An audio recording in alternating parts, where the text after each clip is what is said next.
Welcome back, data enthusiasts. It's Jenny and Mark here, ready to unpack another week of fascinating developments in the world of analytics and data science.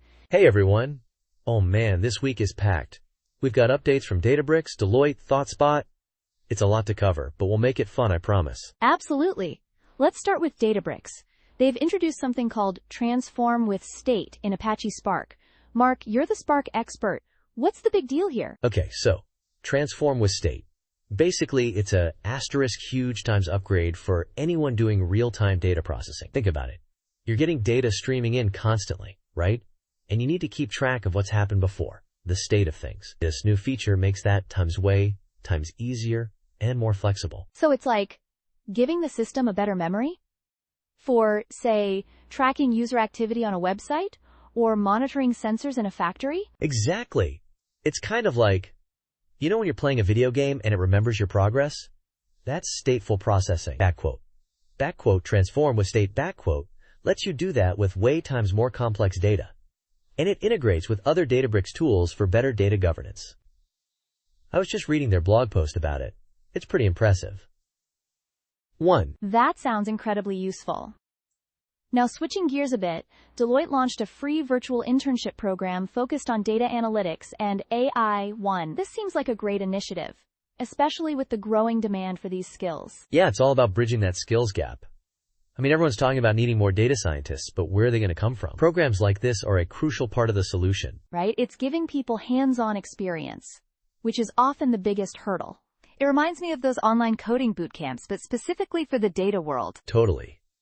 And speaking of the data world, ThoughtSpot released their State of BI report. I haven't dug into it fully yet, but it looks like it's all about the rise of self-service analytics. Self-service, meaning more people within a company, not just the data experts, can access and analyze data? Exactly.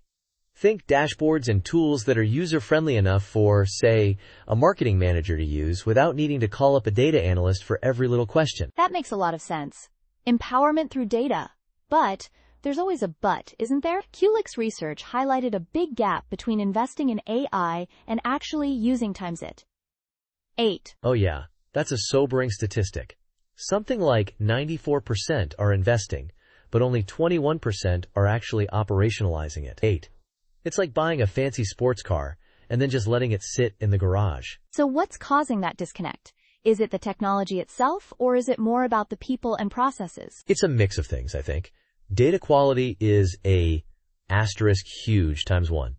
If your data's a mess, your AI is going to be a mess. Then there's the skills gap we talked about. And also just the challenge of integrating AI into existing systems. It's not always plug and play. It sounds like a lot of companies are still figuring things out.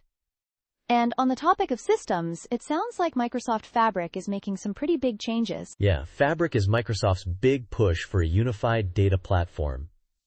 It's all about breaking down those data silos and making everything work together seamlessly. They're focused on strong governance and security, which is essential, especially with all the regulations around data privacy. So a one-stop shop for data management and analysis? That sounds like it could address some of those operationalization challenges we were just discussing. That's the idea.